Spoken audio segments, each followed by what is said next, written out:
And I quote, "I'll be there in a minute. Give me a second." Time is relative, folks. Time is relative. Yes. So hey, cheers to everybody in the chat. They're a division rival. I don't care how many wins they get. Screw them. That wasn't the take I was expecting to hear. I want to gush over watching live Chris Tanev.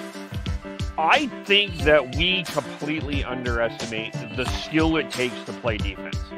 One highlight or several highlights does not a Calder trophy make.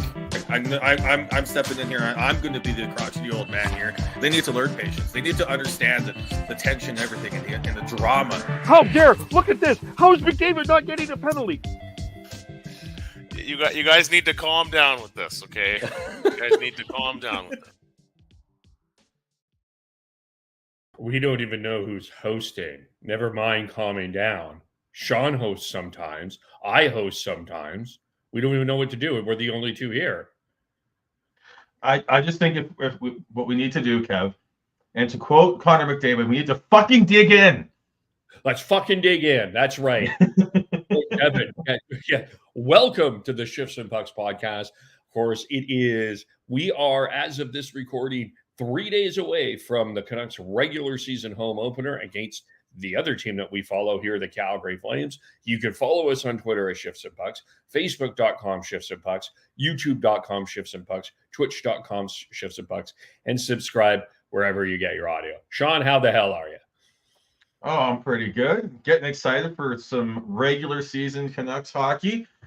It's been watching the preseason hockey is always fun, whetting your appetite to the regular season. But once the last preseason game is near the end, you're ready for it to actually count. So cannot wait for Wednesday. Yeah, it is about time. It's a long wait with the young stars and then the amount of games, and we'll get into this a little later, but the amount of injuries this preseason, I think, left a lot of questions in terms of how it will go forward and all of that. But it is a long wait. So it is going to be exciting to actually see some regular season hockey that means something. And it will start Tuesday at 1:30 Pacific, by the way, in Seattle. So for all of those that care, Wednesday will be the home opener for the Vancouver Canucks as they host the Calgary Flames. And while we're at it, we'll just go through some of the preseason takeaways that we had here for the Canucks. What's kind of stood out for you, Sean? Well, I think the two big ones are Atu Ratu and Arshdeep Bains, who are still up with the Canucks at this point. I think one, if not both of them, are going to make the opening night roster, depending on injuries for the Canucks.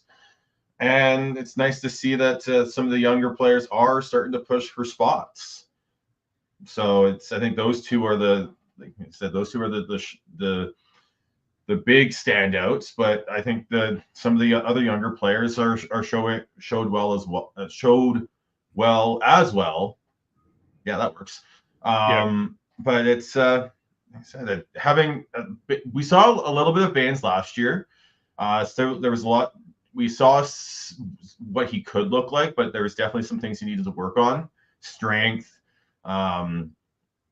speed, and he's worked on that. And he looks a lot better this year. And it looks. I know there was after the first preseason game, and everyone's talking about Lekkerimaki, Ratu, and some of the other guys. He hadn't played, and he was already forgotten about.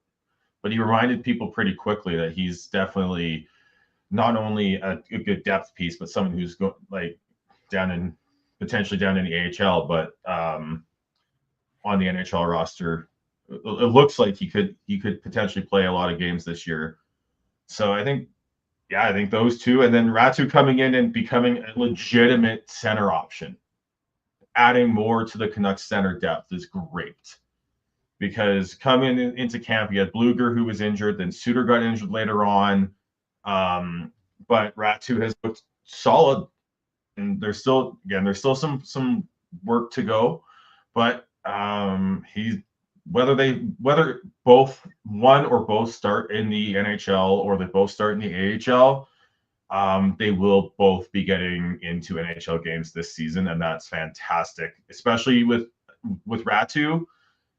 That not only the Horvat trade, where he was a big piece, as well as the first round pick that they got, which they ended up swapping to Detroit for Hronek. So have the return for Bo Horvat essentially being Hronek and Ratu looks really good at this point now. Yeah, they both showed well. I think both still have to work. Ratu and Bain still have to work on their strength and their skating. And Bain's a little bit more on his confidence. I think you could play with a little bit more swagger. But I think it's, I think we're kind of waiting for the injury determination, and not only Pius Suter, but Connor Garland also left the game with an injury as well. So you've got a couple of injuries to deal with there. I think at least one of them, if not both, make the final, are part of the opening night lineup with the Vancouver Canucks. I suspect it's going to be Ratu, just based on lines, but I would not be surprised if it's Baines. I think it will be either or, but I wouldn't be surprised if I would pick Ratu, but we'll see. Kind of also depends on Connor. It depends again on health. The cap as well with all these injuries the Canucks are dealing with. Suter. You've got Dakota Joshua. I think Garland sounds like it's more day to day, and he was pulled out of before the game on Saturday, just as a precautionary. With the Canucks playing on Wednesday, I wouldn't be surprised if he's back and ready to go by then. But I think and then you throw in Demko, the Demko situation. The Canucks were really wanting to start the season out not in LTIR. So, and I still think that's a possibility here with the right moves. So it'll also depend on where they are with that, on who makes the opening night roster, just to maximize cap space and everything that they can get going forwards. And the other part of all of this is Dakota Joshua, who we wish all the best for. He did make a public appearance this weekend, so it sounds like he could be skating really soon. I don't think he's going to be. I'm not expecting him to be back really soon, but maybe sooner than later. But that's also going to be a factor in this as well.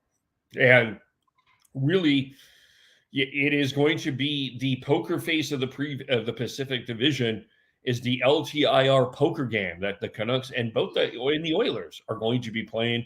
Of course, the Canucks have Tucker Pullman, the Oilers with Evander Kane, and when they both put them on LTIR. So I think that poker game is going to be fascinating as well. So there's a lot at play at forwards, and I think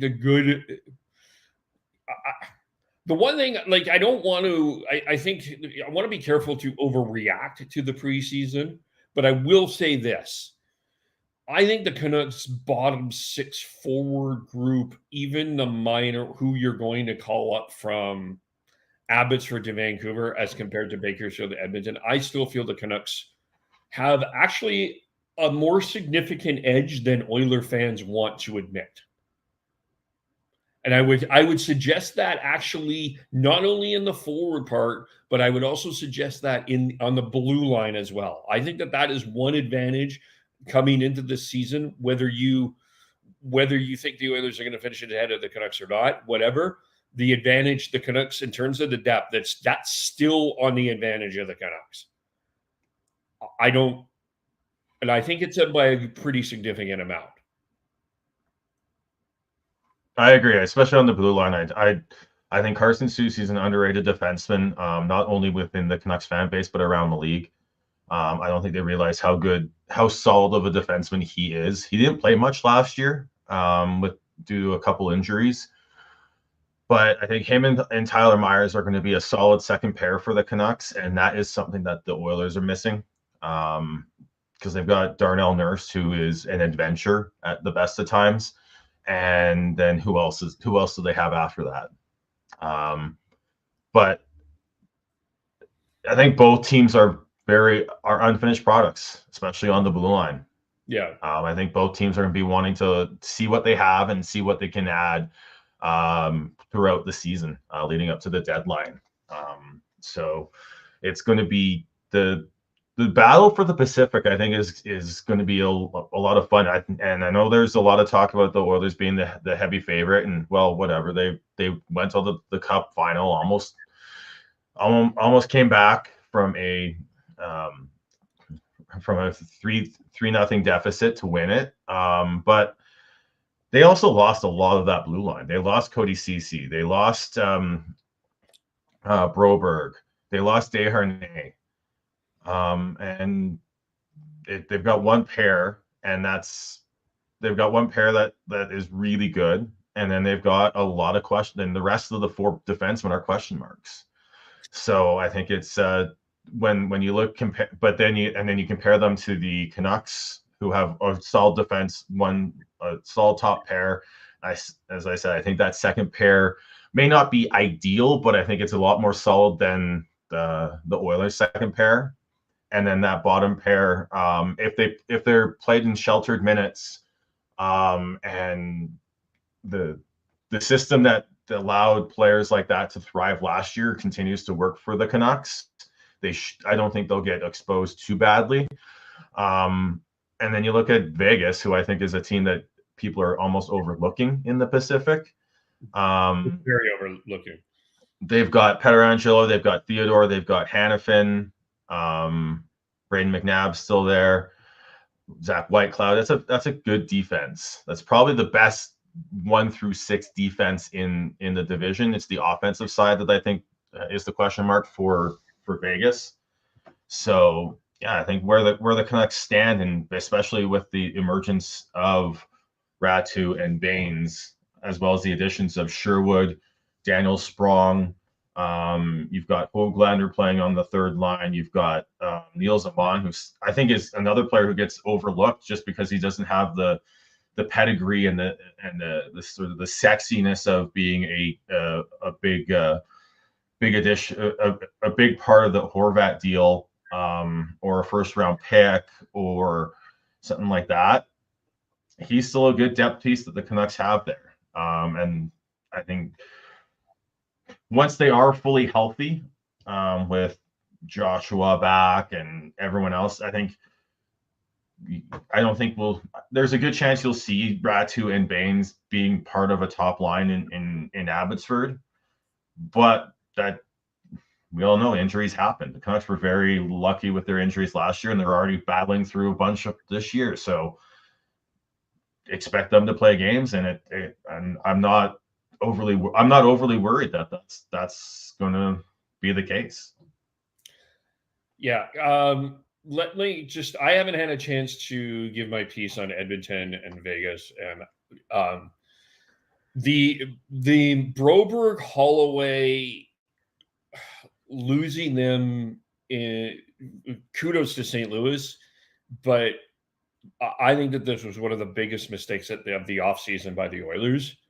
The fact that you chose Jeff Skinner $3 million over Broberg and Holloway, I think is going to come back and haunt them. Broberg was your third best defenseman in the playoffs. He was the guy that almost saved the Stanley Cup final run. And as much as the hype around Ty Emberton has been, Broberg played more games than Emberton. Broberg came in, played 81 games. He also played playoff games, and I do think that is significant. Ty Emberton is not he may be a solid defenseman, but he certainly doesn't have the experience that Broberg has. I do think that is a step back. And I think the Oilers are going to miss Dylan Holloway a lot more than they care to admit. He brought a lot of grit on that left side. He brought some youth.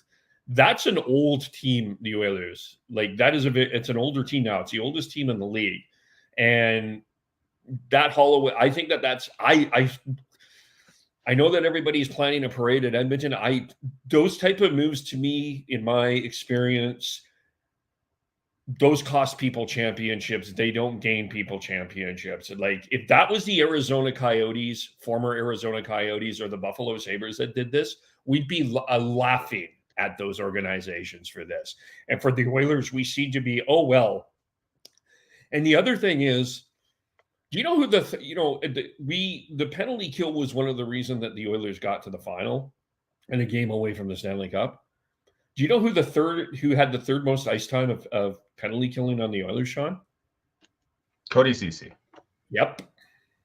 And I know you got panned for his 5-on-5 play, and I totally get it, but I do think that is going to be a more significant loss than the people that do analytics or watch the Oilers think. That is a veteran presence that it's not spectacular, but it's kind of, I think it's an upgrade. It's definitely an upgrade for what they have, because they're floundering with Troy Stetcher, who's coming off a pretty significant leg injury that he didn't play in the playoffs, and Josh Brown, and you got Travis Dermott. That doesn't scream any confidence to me. No. And with Vegas, I think Canuck fans and Oilers fans, you're all sleeping on Vegas. You do have Thomas Hertl coming back. He is, he's a full season under Thomas Hertl. I think that alleviates the Chandler Stevenson injury. They made a trade that nobody's talking about that I think Flame fans are going to start raging about here as soon as he starts getting goals, and that was the Alexander Holtz acquisition. Don't sleep on that. And don't sleep on a guy named Pavel Dorofeev. I think that's a guy that the Knights are pretty high on, that they're hoping that can get about 70 to 80 points this year. And that blue line is the best blue line of the three in the Pacific. I do not sleep on Vegas. They are going to cause some chaos. That's kind of where I'm at there. Anyway, I got that out of my system. But the other good thing with the Canucks, if you have anything to respond to what I had to say. 70 to 80 points for Pavel Dorofeev. Pause 60, 70. Let's go 60, 70. That's possible. He scored 24 and 47 last year. That's a big jump. What was his ice time now? Let's see here. Come on, there it is. Find the right website, Sean. He was getting 13 minutes of ice time. I think he's going to get a little more than that. He'll probably get around maybe a couple minute or so more a game. But I don't see that making him jump from a half point per game to a 3/4 point per game player. Like that's going from sort of that to a bona fide top 6 player is going to be a big jump. So we'll see, Kev. I think that's a bit rich for Dorofeev, but he could still be a good secondary scoring option for the Golden Knights. I mean, look, they don't let go of Jonathan Marchessault without having a plan ahead of them, right? That Vegas has a plan. You know that Vegas is not. It feels like Vegas is a one step ahead of all of us, and we are living in their world. And we'll get to the living in their world a little later. But yeah. The other thing, I think the other takeaway is, and although these players are certainly a couple of years away, DPD and Kirill Kardashev made a tremendous impression on this organization. And you've got some depth on that blue line in a couple of years. Carson Soucy's in his 30s. Derek Forbort is in his 30s. There's not a lot left there on that left side. And you still got Tom Wallander, which we have not seen yet in Vancouver. Just going to remind everybody that the only out of the three that I've mentioned there of that blue line, only one is a first round pick. The others are later round picks. So again, importance of drafting late and drafting all well in every single round. But that was a really good revelation for the Canucks. I think the progress that both of those two play, they're not ready yet, and nobody's expecting them to be ready yet. You got a full year in Abbotsford with them. It's going to be they'll make camp next year very interesting. They will. Yeah. It's really nice to see the development of them. They're both coming. DP's making his it's going to be his first full pro season in North America. It's going to be Kadratsev's first full pro season after graduating from the OHL. They were never going to make the team this year, but barring them having massive development spikes, but which is rare, very, very rare. But they've the physicality that DPD plays with, the mobility that Kadratsev has, are both very good. Are going to show well for the Canucks, as well as especially within Tocchet's system. And Kadratsev also showed that he can play on his offside, on the right side there if needed. So Tom Melander is playing in NCAA. He is going to get overlooked by a lot of people. We're already seeing it because he's not a flashy offensive defenseman. And that flash and dash of the offense always steals the show. You look at a couple of who was one of the most sought after defensemen at the trade deadline last year, going into free agency this past year, was Chris Tanev. Yeah. Does he need to be flash and dash to be sought after like that? No. But the Canucks have that in Quinn Hughes. They've got a little bit of that in Philip Roenick.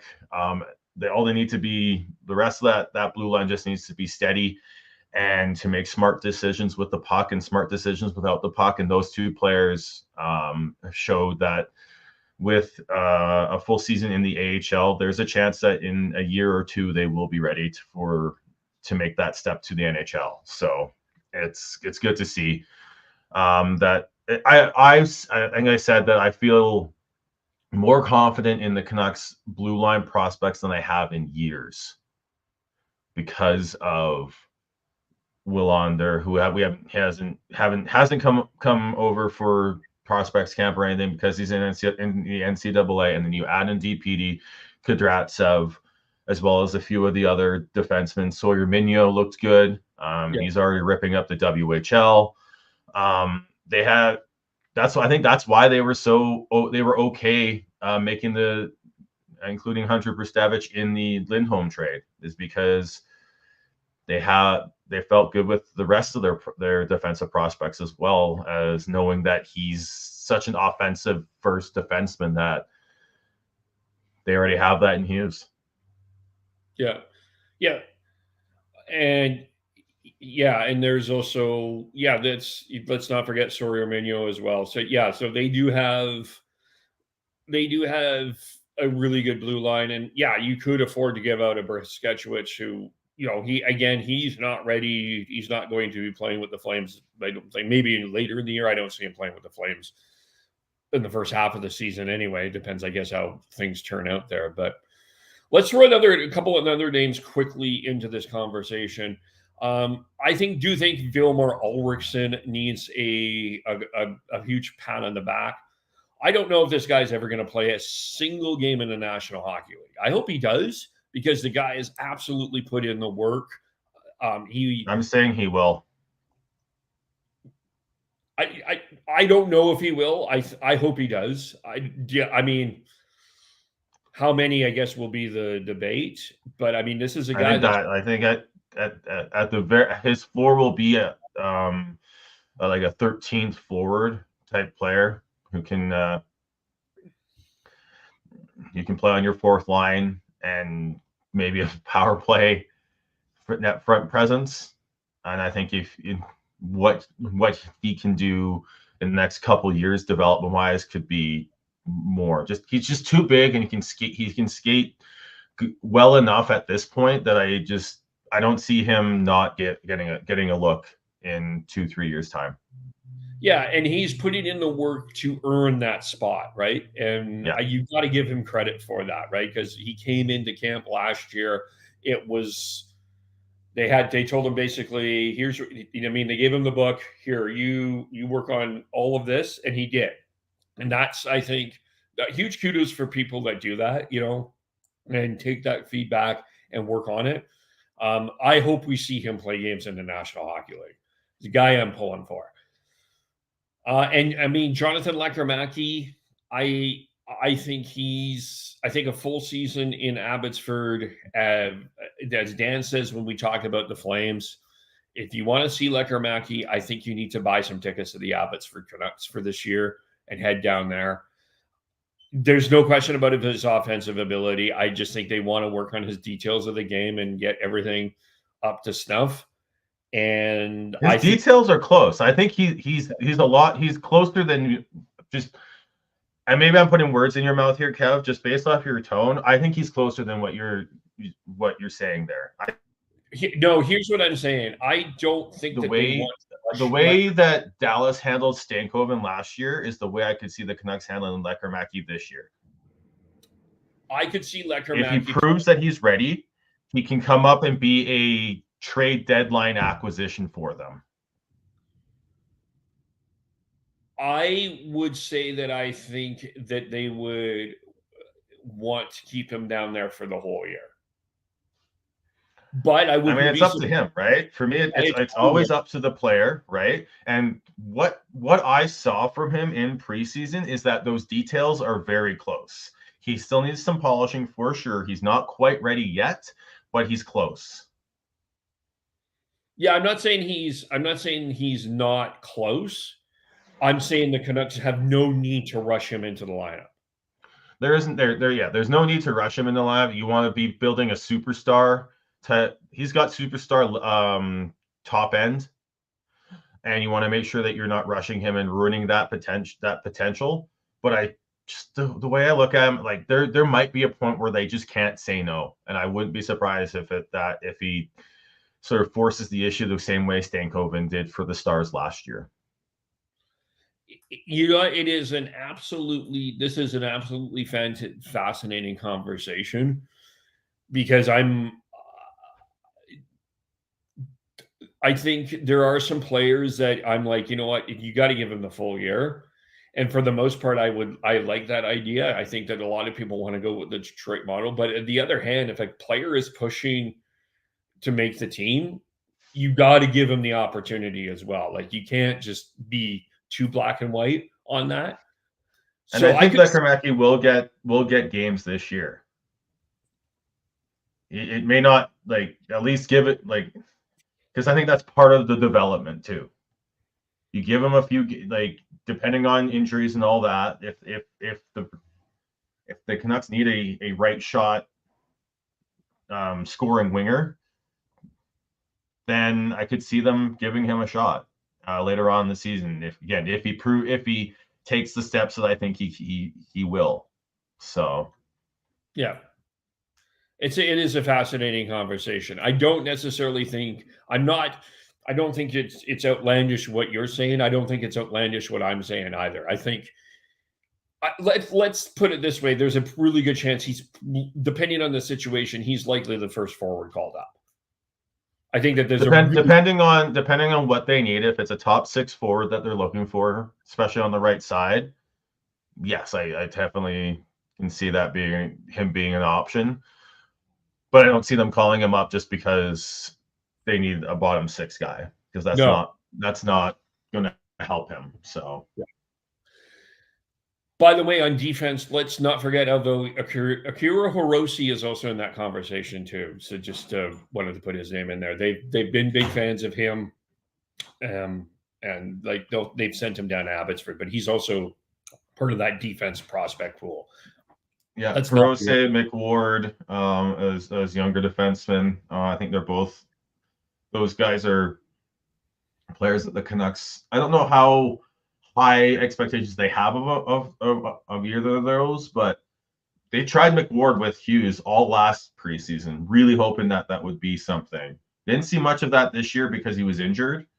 And both of them have had injury issues over the past year. So hopefully they can have a healthy season this year and get back onto the get back onto the development rails there. So yeah. And then maybe we'll get to the goaltending here, but let's quickly talk about. I was actually impressed with Daniel Sprong. He had that nice goal in Abbotsford against the Flames where he paid tribute to Andre Kuzmenko, went down the ice and scored. But I think I think they've given him that spot with Petey and DeBrusk. So he's got a top 6 spot set up for him. I think he earned it. I don't think that it was given to him. I mean, he played a lot. I will grant you that. But I thought he played really well this preseason. I think there's a couple things there. I think with a fully healthy lineup, if you have Dakota Joshua and you have the third line as the third line, I don't know if he may necessarily gets that spot because I think Höglander also played really well and also deserves a spot there. And I think that's still an opportunity there for Höglander. But with Joshua out and Höglander came in in really good shape and played really well, he's been put in a position that is almost as important as that spot on the right side with Petey and DeBrusk in making sure that the third line is still a very good third line. Yeah. So I know I've seen the talk about how there's people wondering why Höglander's not in the top 6. I think that's less to do with how Höglander's played and where he fits in with the management and the coaching staff, and more to do with the whole injuries and trying to lengthen the lineup and make sure that lines 3 and 4 are still solid, and instead of just being way too top heavy. So I don't see Höglander being on the third line as a bad thing at all. I think it actually bodes well for Höglander because I think that it's showing trust in him. Yeah. Yeah, I'm going to have to take my Elias Lindholm defending skills from Calgary and bring them into Vancouver because I will have to be defending Nils Höglander because I think he's a guy that's taken far too much criticism. Did he have a bad playoff? Yes, he did. But I don't think that this is a guy you should be giving up on. I don't think this is a guy that is a rudderless, unidentifiable player. This is a guy that scored 21 5-on-5 goals last year. That, it was his first playoff, right? So, he's going to struggle. It was a learning lesson I think the Canucks had a learning lesson there. And I don't think this is a guy that should be given up on. I don't think this is a guy that you don't know who the people that don't know who Nils Höglander is, I scratch my head. This is a guy that kind of, to me, if you want to know who Nils Höglander is, watch Jake DeBrusk. They're very similar players, actually. I will be defending Nils Höglander for a good chunk of the season, the way I did Elias Lindholm with the Flames and the Canucks. So just be aware of that. Yeah, he was slowly getting the trust of Tocchet throughout the season. His ice time throughout last season actually grew until the playoffs, where it drastically went away just because he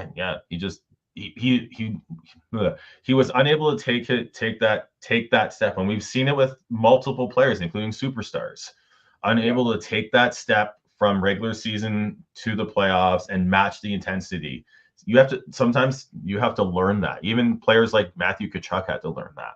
Yeah. So don't write him off as in like he had a bad playoff, therefore the 21 goals is an anomaly. And yes, his ice time year on year went down from his rookie year, where he was forced into a situation that he wasn't probably wasn't ready for. Actually, he wasn't ready for. And then Boudreau lost confidence in him, and then Tocchet was trying to like it. You basically take those first 2 seasons out and just look at last season and where he started, and his ice time throughout the year, month on month, grew. Yeah.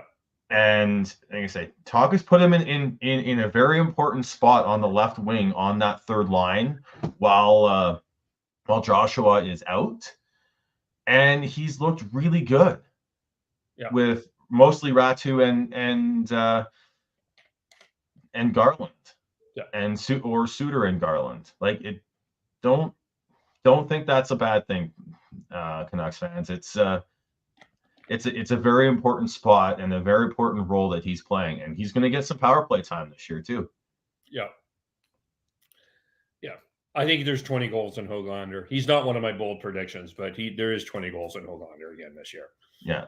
The guy that you can play really in any 3 lineup spots. You could play, and I think that is such a valuable piece to have during the regular season when you get injuries and all of that sort of stuff. I think that is significantly valuable. Yeah. Did he need to play better in the playoff? Yes, but that's, we'll leave that. Let's before we'll touch on expectations for players here, but I think we do need to talk about the goaltending situation, which includes the signing today of Jeremy Swayman for 8.65, and why that is significant for Vancouver is no, by the way, you're not trading Demko for Swayman. Please stop that nonsense. But the Bruins claimed Yuri Patera off waivers this week. Now, if the Bruins put Yuri Patera on waivers again and the Canucks claim him, the Canucks can put Patera back into the minors, which would be the ideal thing for the Canucks to have happen, because they have a very inexperienced WHL goalie with Toapilo down there. So they didn't want to lose Patera. Kev, let me just clarify a couple things here. If Boston waives Patera and the Canucks claim him, and they're the only team to claim him, yes, that's right. Then they can send him down to the AHL. Toapilo played solidly for the Canucks last year in the AHL. But they've got the backup right now in Abbotsford is Ty Young, who I think there's some potential there, but he still needs some work. And he could go down to the ECHL. The Canucks could facilitate a trade between Prince George and someone in the WHL, and he could be an overager in the WHL, which it would also be an okay option for his development as well. Having Patera and Toapilo as the tandem down in the AHL would be a lot more a lot more palatable for the Canucks. If the Bruins hold on to Patera, I do see the Canucks making a move for a AHL caliber goaltender, just because as good as Toapilo has looked, you don't want to run him into the ground, and you want to make sure that he still has time to work with the goaltending coach down in Abbotsford a little bit more, as opposed to just being run into the ground playing games. Yes. Yeah, that's kind of where I'm going. Now, kind of what I'm seeing here, just in terms of, it looks like, according to the Bruins, they're going to still have Korpisalo start game opening night. So I just think they're gonna give Swayman the time to kind of get himself ready. So I don't necessarily see Patera going on waivers right now. I could see him being the backup or in the system for a bit here until Swayman gets his game back in gear. So I could see the Canucks having to facilitate some sort of move for that. But the Swayman signing does impact Vancouver in that sense. Of course, they did bring in Kevin Lankinen. I think Kevin Lankinen looked really good in the 2 games that he played. It turned out, especially the game in Edmonton, I thought he looked really good. I think personally they're going to start Arthur Silovs on Wednesday. I think he's going to get both home games, and I don't think we see Lankinen until they go on the Eastern road trip. But I think both of them will play 50-50 for the first part of the month, or if Demko is, we don't know when Demko is coming back, but I see them, I probably would guess 55-45 Silovs, but I think it's going to be as close to a split as they can for the first part of this, right, for October anyway. I think you run with who's hot, and as well, because I think Silovs deserves to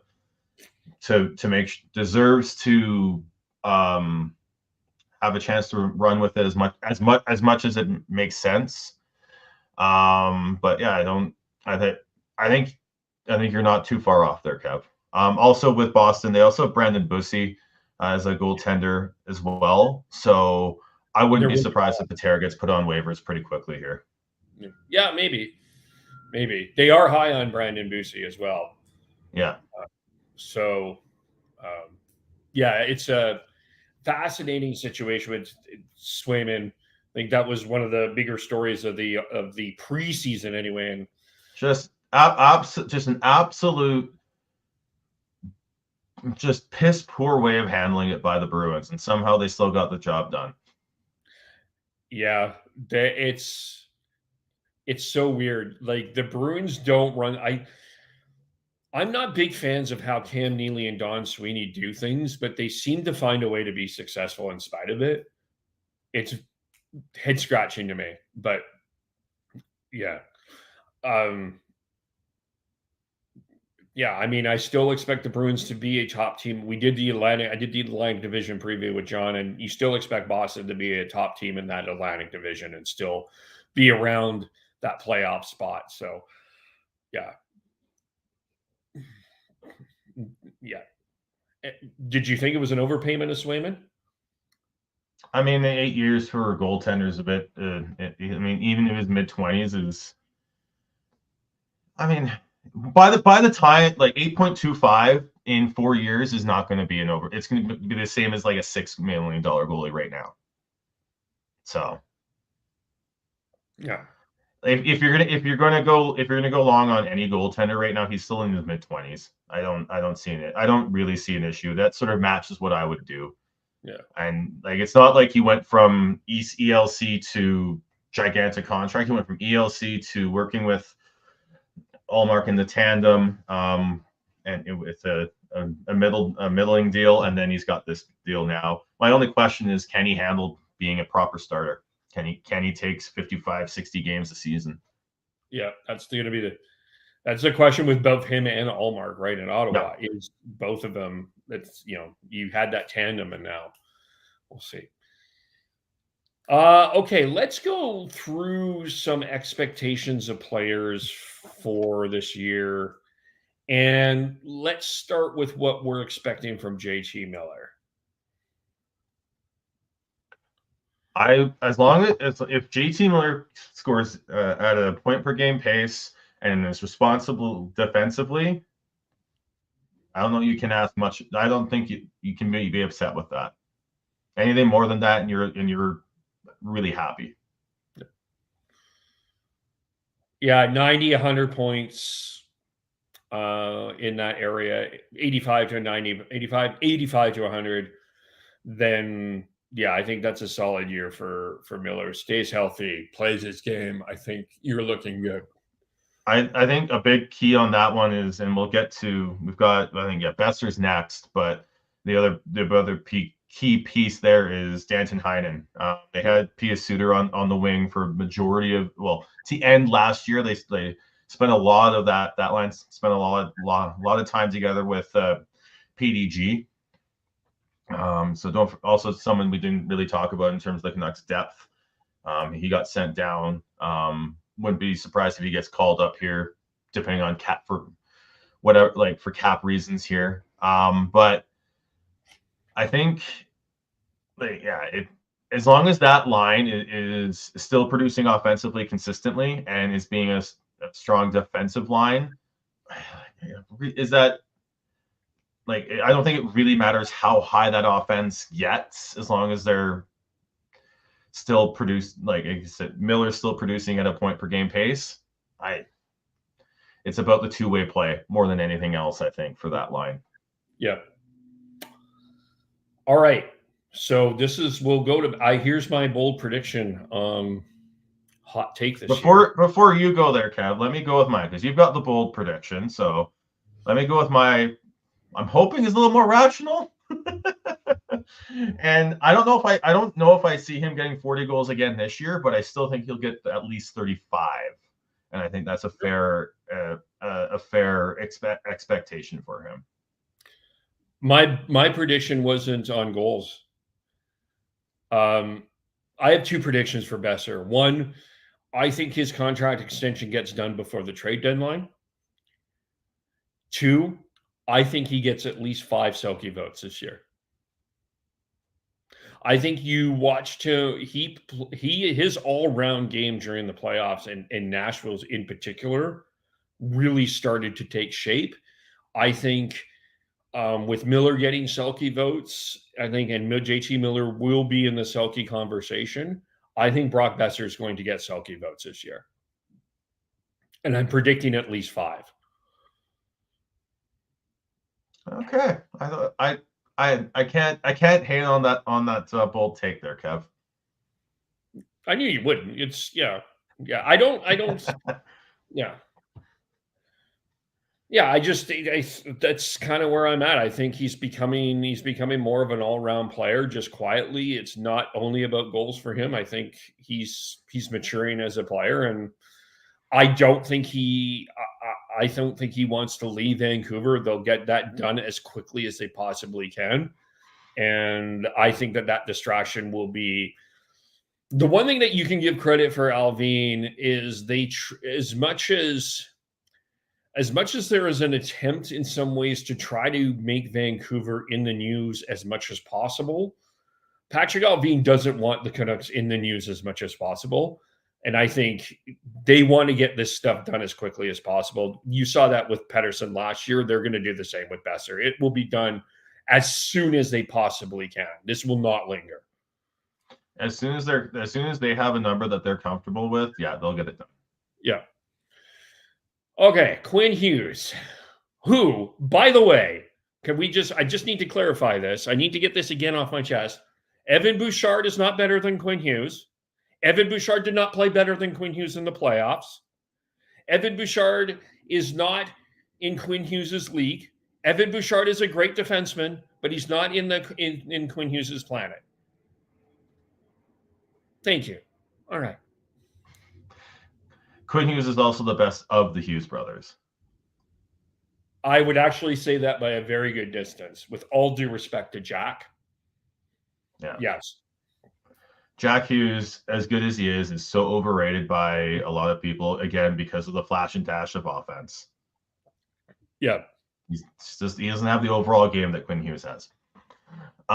For Quinn Hughes, I think it's just continue to dominate and continue to just grow as a leader. Like I know it's not, there's no numbers or anything like that expectations wise for him, but I think it's just continue to grow as a leader and grow as a overall defenseman, I think is what I want to see from him. Because hopefully in a year or two, it won't be him and Ronick as a pair. It'll be him and Willander. And he'll need to be even he'll need to be better than he had, a better overall defenseman for that to work. So at least to start, because bringing in someone like him and putting him with Hughes is a lot to ask of a young defenseman. So I think for Hughes, I think it's just continuing the natural growth that he's been showing and maturity as a player and person. I think there's some people are thinking 100 points. I think that's a lot to ask here for a defenseman. I know it's been done before, but I really don't think that Rick Tocchet and this team really cares about Quinn Hughes getting 100 points. I know he said he wanted 20 goals. I actually could see that. I could see If he gets 20 goals, he's getting 100 points. that's 80 assists. If he's getting 20 goals, that means that power play is going hard too. That's the thing. If Quinn Hughes is getting 20 goals and 100 points, that means the power play is going bonkers. Yeah. And that I wouldn't put it past them to figure out the power play.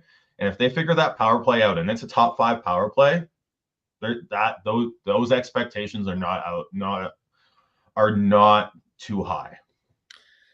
I'm kind of closer to the 90 than 100 for him. Overall, I think that's a little more, that's kind of where I'm at. But if he gets 100, I'm not going to be upset or anything like that. But yeah. He had 92 last year with 17 goals, 75 assists. Like I said, and that was with a power play that was pretty average. So if he and I don't see his offensive game 5-on-5 going away. And if that power play starts going, again, I don't see that as a full out of reach expectations for him. I guess maybe the side question of this is, what do we expect from Philip Hronek? I mean, if the thing with Hronek is just if he's the whole was he injured at the end of the season because he was taking shots, but he denied it and got all pissy at J-Pat over pressing the question. If he's just healthy and is able to be a steadying, what do you have? 40 points last year? Yeah, somewhere in there. It wasn't a lot, but 48. He had 48, 5 goals and 48 points. And as long as he's in the 40-point range, playing with Quinn Hughes, that's fine. Anything less than that is a little bit disappointing. Anything more than that, and you're laughing. If he becomes more of an offensive presence, I think that helps Quinn Hughes a lot. Like if he gets in double-digit goals, I think that's a bonus for the Canucks. He had 5 goals last year. I don't see him getting into. I don't see him getting into double digits, but then again, I think if he's healthy and he's able to be use that rocket of a shot that he can on the second power play, or on 5-on-3s, depending on how they line things up, maybe he can push it. I know a lot of Flames fans talk about Rasmus Andersson needing to shoot more. This guy does need to shoot a little more too.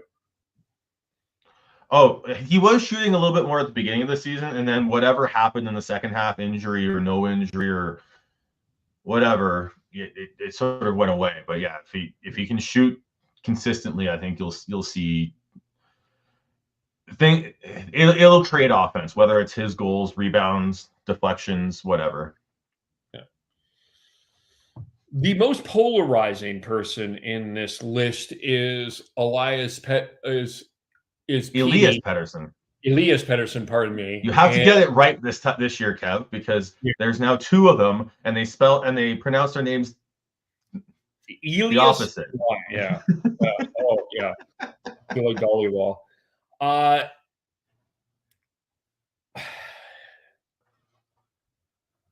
I think we need first half PD all year.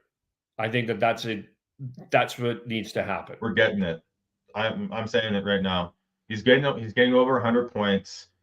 We're gonna see the 200-foot dominant point producing PD that we have wanted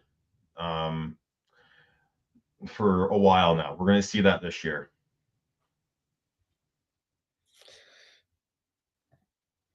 Okay, I think that I think 100 points is well within his range. I think he's got a solid winger that can get 30 goals in Jake DeBrusk. I think you got a 20. No matter who's on that side, whether that's Sprung or Holstein, or you got a 20-goal scorer on the other side, 100 points is not out of the question. Especially if they improve the power play, I think it's not out of the realm of possibility. And I just see him finally, like, he came in. Everything I've heard is like last year he was quiet, he was a little bit sullen, like he just something wasn't quite right. I think the whole contract situation weighed on him. He's now got that behind him. He's come into camp a little bit bigger, a little bit better attitude in terms of just feeling a little bit looser, I think. And he won't. And it looks like him and DeBrusk out of the from what we've seen in the preseason, looks like they should have a good, at least decent chemistry, if not better than that. And having at least one winger that he can rely on to be on his line the whole, like, consistently, I think put that all together, you're gonna see the PD that we all want and need for the Canucks to be successful. Yeah, they're going a 100-point PD puts them in it makes things a lot easier for the Canucks heading into the playoffs and then what they need to do after the trade deadline.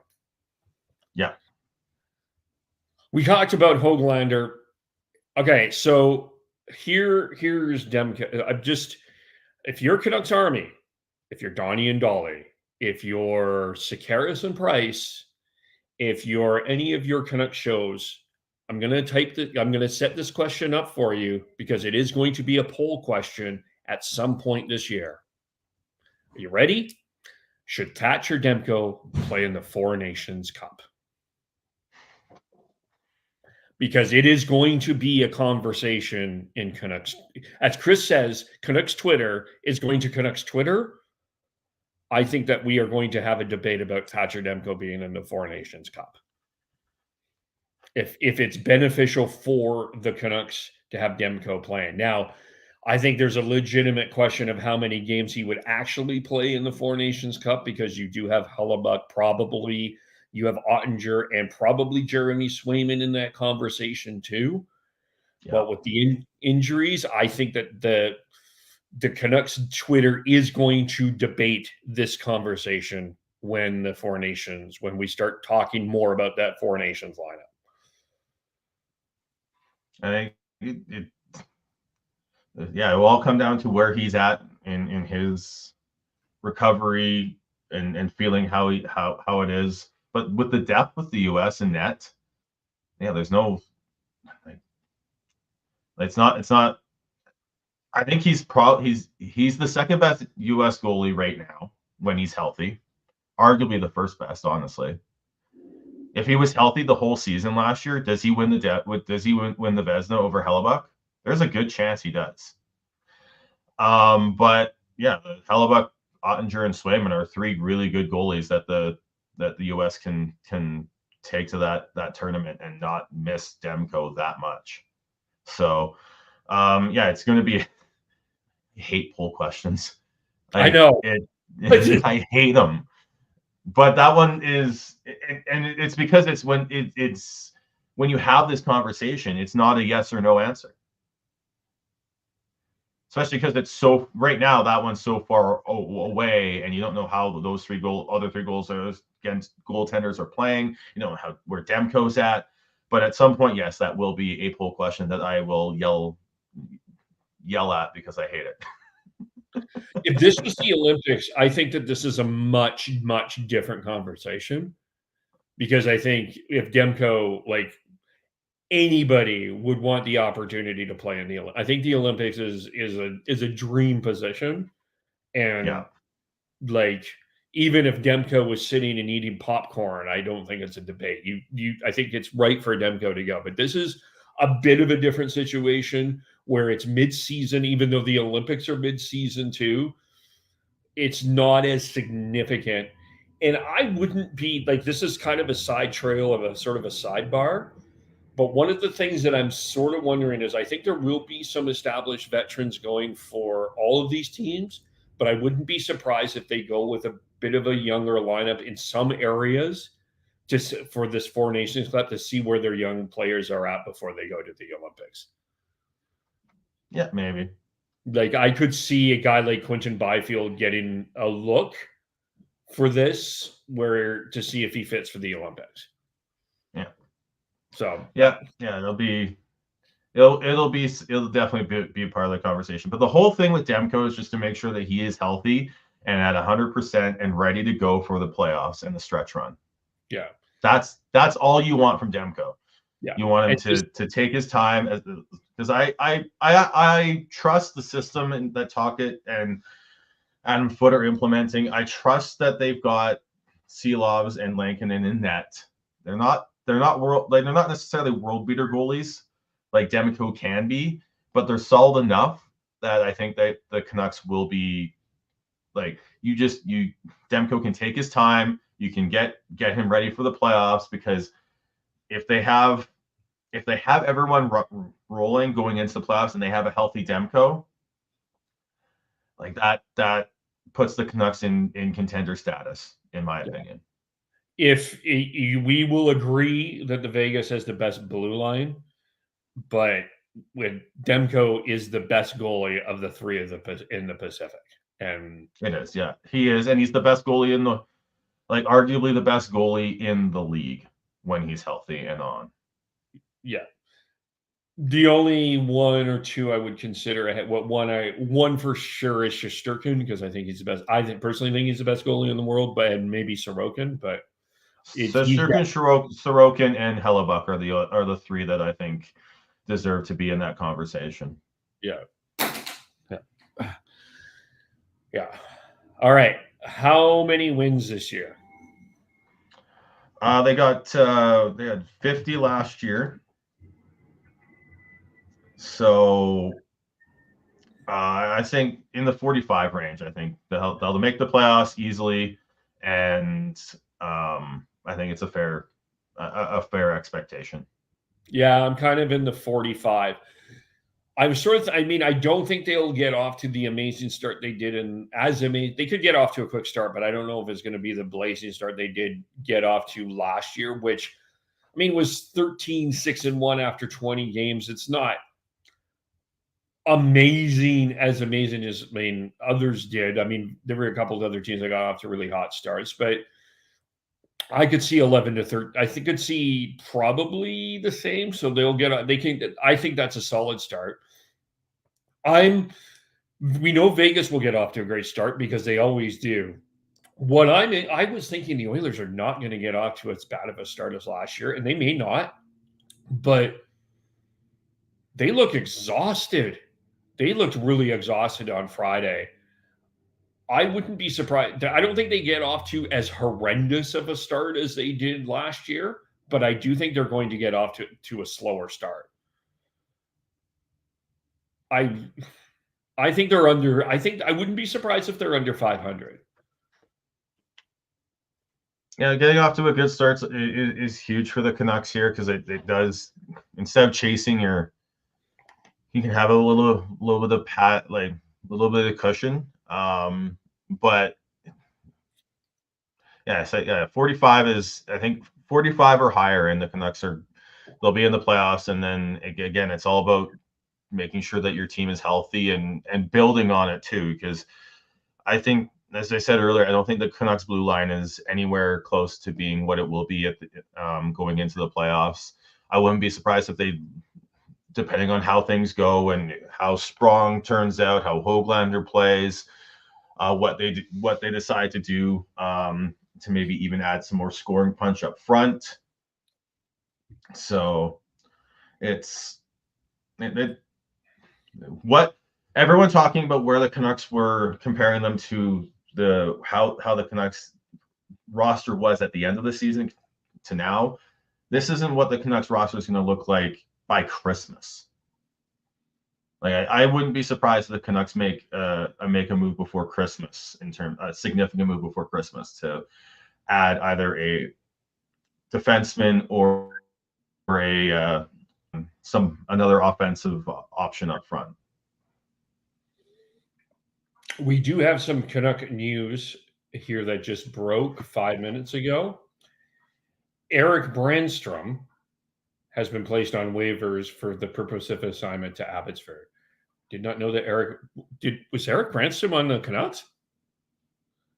The Canucks have traded have acquired Eric Brandstrom from the Colorado Avalanche in exchange for Tucker Pullman at 20% salary retained and a 4th-round pick.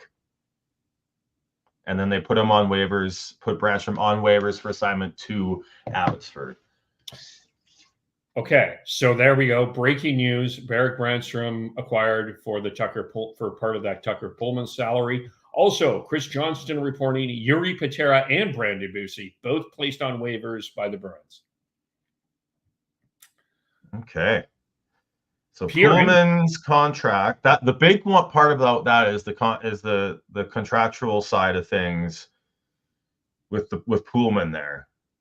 Brandstrom's an interesting puck moving option, but he's undersized, so I don't know how he fits necessarily in with Tocchet.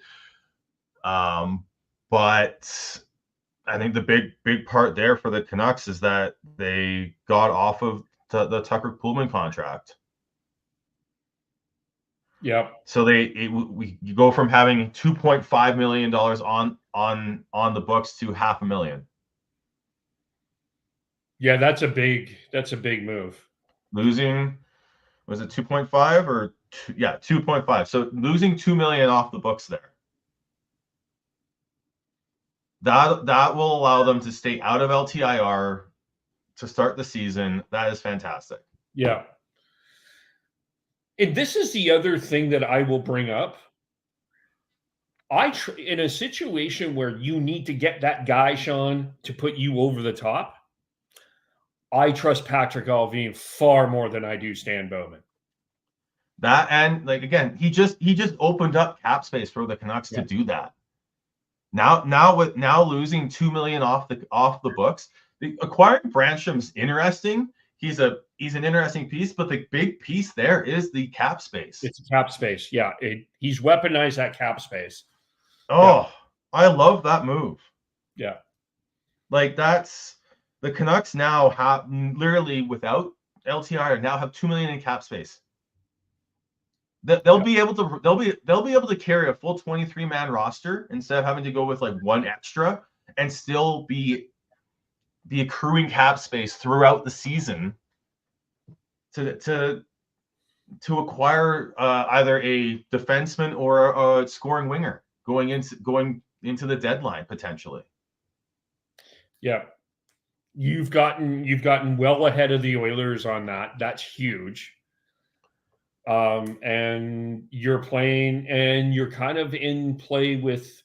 I guess this is the right time to get into the Robin Lehner situation with Vegas here. It's a head-scratching decision. Robin Lehner did not show up to camp or medicals for Vegas this year. The plan was to terminate his contract, and there is something personal going on with Robin Lehner. Whatever it is, we don't know. I know that there were reports of some speculation of some things. I don't want to get into that because I don't know if that's true or not. But what is true is whatever this is, the Vegas Golden Knights are not going to have to face any cap repercussions for it. Now, I think the tough part about this is we don't know what it is. So the empathy. I think there's two parts. One, it doesn't look good, but if you look into it, yeah, Vegas totally could have had the ability to terminate the contract and it just be off the books. It sounds like they're trying to do good by Lehner on this, and the NHL and the PA are allowing that. It doesn't look good, and it especially doesn't look good because it's Vegas. Yeah. If this was any other team, maybe besides Tampa, I think there'd be a lot more like leeway and then like, okay, we can understand it because it's Vegas now, who seem to have found a way to circumvent the cap and have Mark Stone come back from whatever ailment he has every year, and get like Thomas Hertl and all this because of LTIR. It's tough it's a lot harder to take, because I think he didn't report for report to a doctor for a medical to stay on LTIR before the season. They knew it wasn't going to happen. Whatever he's going through, that's a personal, private matter. Leonard is going through. I was initially really pissed off about this, but after like listening to Elliot Friedman talk about it and like the fact that they totally could have terminated the contract, and I think they might because he didn't report for his medical appointment or to do that.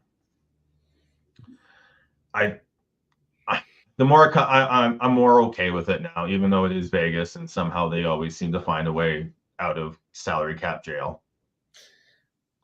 It is a very complicated situation because, yeah, you're right. I mean, Vegas has become the main, to use a wrestling term, they are the main heels of the NHL right now because of some of the ways that they've been able to maneuver around the salary cap, and it looked that way at first, and it was head scratching.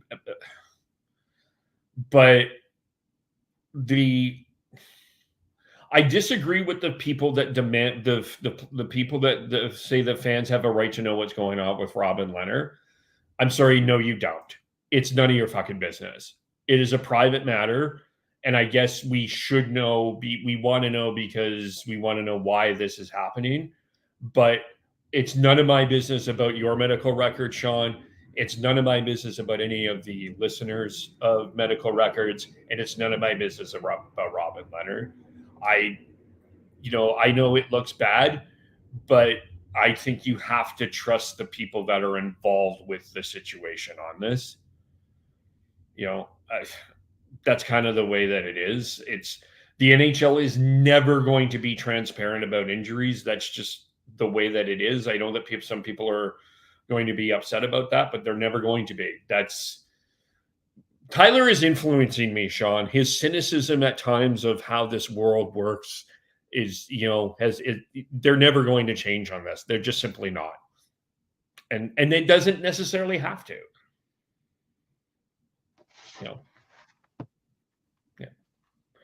Yeah, no. Go ahead. Sorry. As much as people want that, yeah, and so there's some transparency that is required. I think the NHL needs to be better at.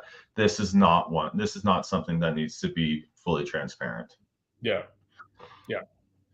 Yes. And I also wonder if this is also a reaction to what happened with Ryan Johansson. Yeah. For those who don't know, the Flyers terminated Ryan Johansson's contract in the offseason, and Johansson and his group are fighting this. So, and this is going to be a long fight between the Flyers and Ryan Johansson. Yeah. Instead of going through and doing that, I think the PA, the NHL, and the Vegas Golden Knights worked out a deal that sort of makes it work for Leonard, makes it work for the Golden Knights, and both the league and the PA signed off on it. I know it still doesn't feel great because again it's Vegas getting out of cap jail again, but I think once you look into it doesn't. It's not as rotten and crooked of a deal as it initially felt. Yeah. And by the way, while we're at it, I think the NHL and NHLPA do deserve some kudos for allowing Columbus to figure out their cap situation after the situation with Johnny Gaudreau. Yeah. They deserve some kudos of allowing them to get to the floor or figure out whatever they need to do in terms of that. Oh, we blended into this and I forgot to get your bold predictions for the Canucks. Well, I don't really have many bold predictions for the Canucks other than what I've talked about there. But I've got a couple outside the Canucks, and we talked about the Boston Bruins. All right. Okay. Yeah. Go ahead. We talked about the Boston Bruins here. Even with Jeremy Swayman being signed, I'm going to do it again, Kevin. The definition of insanity is repeating the same mistake over and over and over and over again. year 3 of me saying that Boston Bruins are going to miss the playoffs? Doing it again. Someone out of that Atlantic Division is going. The Florida, Tampa, Toronto, and Boston. Those 4 teams is dropping out of the playoffs this year, and I think it's going to be Boston. I'm going to stay in the same division with my bold take. I'm not as super convinced about Ottawa necessarily, but Montreal is definitely going to finish ahead of Detroit and Buffalo. And I think they're going to give Ottawa a hell of a run. I don't think they make the playoffs, but I think Montreal is going to be a lot better of a team than people expect. And my problem with Ottawa, Sean, is they look so talented, but they are so in situations where they need composure, they don't have it. We've already talked about Linus Ullmark not having to play 60 games. He hasn't proven to be a number 1 goalie. They also haven't proven to be healthy. That's my huge problem with Ottawa. There's no question about the talent of that team. It's health, goaltending. Those are the 2 issues, and composure. I agree. But with that, I'm saying Boston's out. Yeah, it's because Ottawa's going to make it in. You have Ottawa. I do have it. And I think they, under Travis Green, I think they're going to find a little bit more composure. I think they're going to get the goaltending with Ullmark and is it Anton Forsberg's the backup there. I think they're just they just have too much talent up front. Shabbat, they've got Sanderson. I like the moving out Chychrun and bring in Nick Jensen. I think that helps the makeup of the blue line a little bit better. I think they find a way in, and they said it's bold. I'm doing it again for the 3rd year in a row saying Boston's going out. But it's just, I think someone out of those four teams has to take a step back. I know a lot of people are going to say it's going to be Tampa. I think it's Boston. They added Zadorov, they added Lindholm, but Lindholm is not. I don't think Lindholm is a true number 1 center in this league anymore. He's a very good number 2 center. So they still don't necessarily have that 1C that you need compared to everyone else in that division. And Zadorov, as much as I love him, as much as good, he's just more of a depth defenseman. And they're going to rely on him to play more top 4, like a true top 4 role. I don't think he's actually there for that. The one thing I will say, though, that nobody is talking about this, the Bruins are also missing Marchand to start. He is the Black Knight. He has got flesh wounds all over the place. He's trying his best. Yeah. So if Ottawa can get off, if one of Ottawa, Detroit, or Buffalo can get off to a hot start, I understand where you're coming from with Montreal there, Kev. I just don't trust that goaltending. I don't trust that blue line just yet. Still a very, very young team. Yeah. For me with Buffalo, that roster construction still concerns me. I don't think they're quite there yet. And Detroit is old. And I said it's such a weird, like those 3 are so weird because Ottawa's got the most potential out of those 3 in my opinion. I think they've got the right roster construction. They've got the goaltending. Buffalo's goaltending is still up for debate there. They got Ukko-Pekka Luukkonen as well as Devin Levi. We don't know who's actually going to run with the ball there. The blue line there is you've got, again, it's just a little unbalanced in roster construction in Buffalo. And then Detroit just feels like it's missing something. Yeah. The team to watch in the East, for me, it's not necessarily that they're a great team, but the first year under Patrick Waugh and the New York Islanders, full season, I think they have the ability to cause some trouble. that Metropolitan Division, outside of the Rangers and possibly the Rangers, outside of the Rangers, that Metropolitan Division, I think, is going to be an absolute war and mess. Yeah, there's arguments for everybody, really. Yeah. And even then, like, you could make an argument it's just going to be a mess. There's going to be 4, 5, 6 teams battling it out because the Devils made moves and they look like they should be back to what a lot of people were expecting last year. Carolina is Carolina. They lost Gensel. They've added a few other pieces, but they should still be good. The Islanders under Patrick Waugh, I feel like they're sort of in that, they're just a step like unproven under the same in a different way, but like under the same aspect as Carolina. You don't necessarily have like the true superstars, but if they get the buy-in, watch out.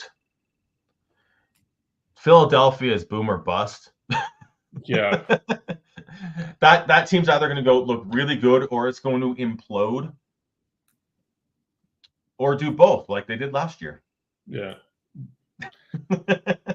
Washington, I just don't think they have the right mix there anymore. I don't see them being.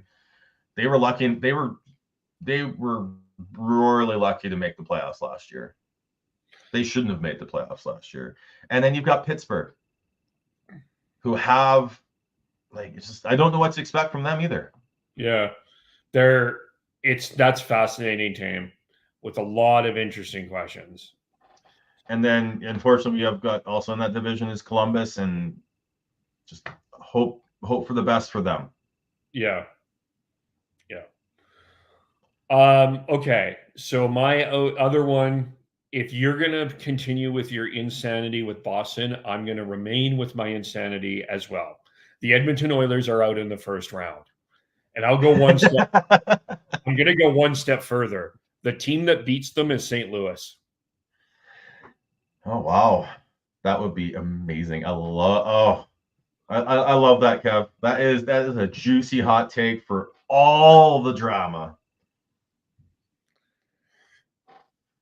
They played the Kings, and the only reason I picked the Kings to win that series is I needed to stick to my convictions, but the reality was the Oilers were much better. But this Western Conference, I think the other thing that a lot of the Oiler predictors are forgetting, this is not, no matter who anyone plays in the first round, this is going to be tough because you got 4 legitimately strong teams in the Central with Colorado, Dallas, Nashville, and please don't forget Winnipeg with Connor Hellebuck. They won the division last year.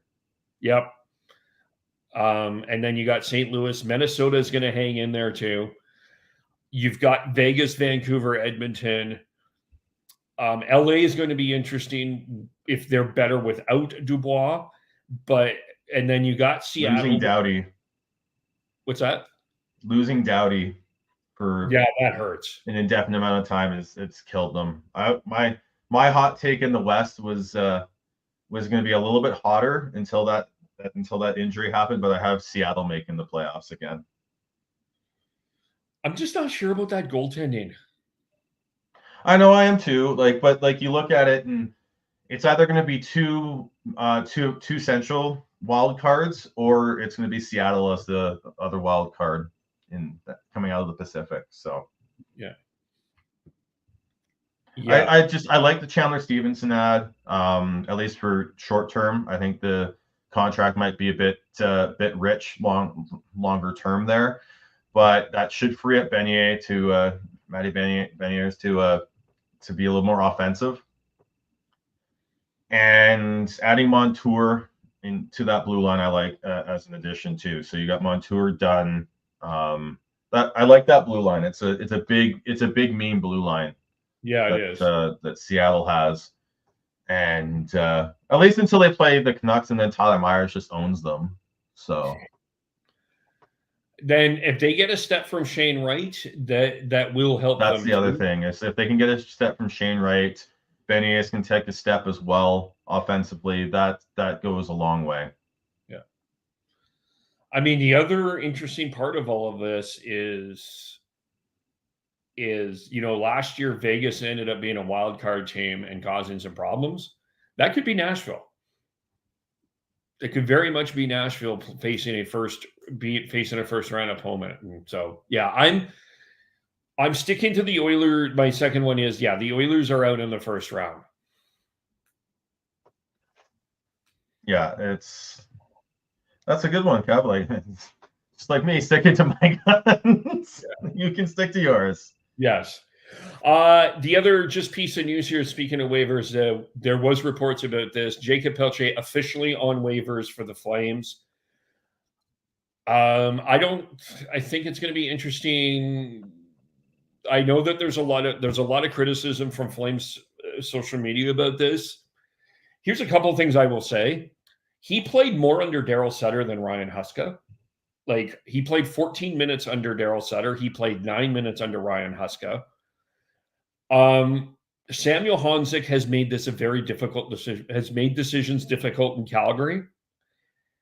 And, I don't think Pelche has been good enough. And they signed him to a 1-year, 2-way contract. If they believed in him, it would have been a 1-way contract. If they guaranteed him a spot, it would have been a contract. I think that if they would have had the opportunity to trade him, they would have. There seems to be, would I be surprised if he's claimed? No. Would I be surprised if he's not?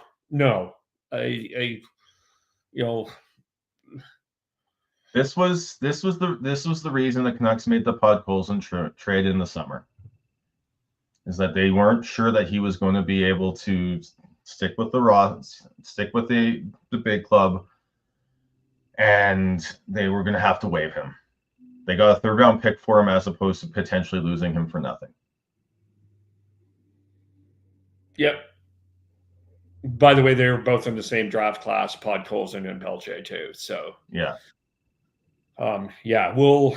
We'll talk Flames next week. We're still trying to get our schedules on the roll. We still have a Pacific Division preview to do, which we're trying to get some a couple of Oiler guys to join us for that.